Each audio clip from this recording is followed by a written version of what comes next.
cette visite tout à fait officielle du ministre de la Défense israélien à Washington, Yoav Gallant, reste à son niveau, c'est-à-dire l'échelon politico-militaire. Et donc, tout à fait logiquement, les échanges se déroulent à l'intérieur du triangle de la décision à Washington, c'est-à-dire un espace délimité par le Pentagone, la Maison-Blanche et le département d'État. Depuis le 7 octobre dernier, strictement rien n'échappe à Washington dans l'enchaînement des événements qui comptent à Gaza. Joe Biden est briefé quotidiennement. Lloyd Austin, le secrétaire à la Défense, a placé ses généraux au cœur même des états-majors israéliens qui pilotent la manœuvre dans l'enclave palestinienne.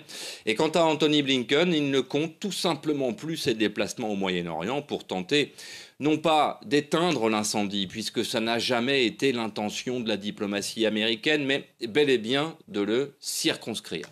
Dans cette déclaration, le ministre de la Défense israélien est moins corrosif que Benjamin Netanyahou. Vous y faisiez une allusion à l'instant. Et pour cause, le domaine qu'il pilote est sous perfusion permanente de l'industrie de l'armement des États-Unis et des fonds du département du Trésor américain. Sans le soutien annuel de 4 milliards de dollars à la défense israélienne, il n'y a tout simplement pas de guerre à Gaza. Et si Tsahal n'était pas branché sur le dépôt de munitions du Pentagone, l'armée israélienne ne pourrait pas mener le quart de ses opérations. Rien que cette réalité impose donc à Yoav Gallant de venir rencontrer ses interlocuteurs, mais cette fois, il y a un sujet de plus, la frontière nord d'Israël, vous l'évoquiez, et la confrontation avec le Hezbollah libanais. Dès les premières heures après l'attaque du 7 octobre, les premiers incidents de frontières ont eu lieu, on le sait, mais vous le rapportez quasiment toutes les heures sur notre antenne ces derniers jours. La situation tactique sur la ligne bleue s'est fortement dégradée jusqu'à faire craindre au Pentagone l'ouverture, cette fois bien concrète, d'un second front.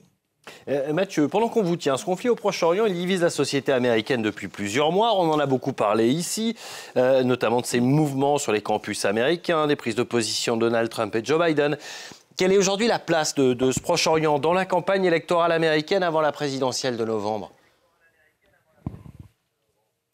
Écoutez, les conseillers de Joe Biden n'en font plus tellement mystère. Si le président devait perdre la bataille du 5 novembre et regarder triompher Donald Trump, au regard des études d'aujourd'hui, et seulement d'aujourd'hui, et l'ambiance générale dans les grandes agglomérations américaines, le conflit au Moyen-Orient en serait probablement la cause principale, tout simplement. Alors attention, nous ne sommes qu'en juillet, et ce n'est pas faire offense à l'électorat américain de rappeler qu'il est parmi les plus volatiles des démocraties occidentales. C'est une réalité. Cela signifie que si le conflit à Gaza était réglé demain matin, et bien entendu s'il n'était pas immédiatement remplacé par une autre guerre, au sud Liban par exemple, le camp démocrate aurait peut-être encore le temps non pas de faire oublier, mais peut-être de faire digérer tout cela à cette portion de l'électorat américain qui ne pardonne pas à Joe Biden son soutien à Israël.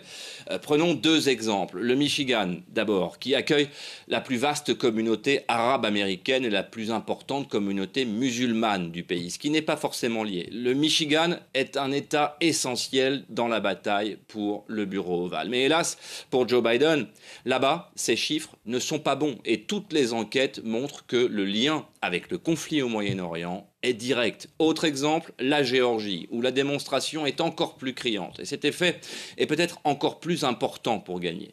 Là-bas, l'écart de points entre Joe Biden et Donald Trump est exactement équivalent aux points perdus par Joe Biden depuis le 7 octobre. Or, on se l'est beaucoup dit sur notre antenne, mais cette réalité conditionne aujourd'hui chacune des déclarations de la Maison-Blanche sur Gaza, ni plus ni moins, en tout cas du candidat Biden. Et il en sera ainsi jusqu'au 5 novembre, ou au moins jusqu'à l'arrêt total des hostilités dans l'enclave. En clair, depuis la guerre du Vietnam, jamais un conflit n'aura pesé aussi lourd dans une campagne présidentielle, pas même George Bush père avec la guerre du Golfe, alors qu'officiellement, pas un soldat américain n'est déployé sur le terrain.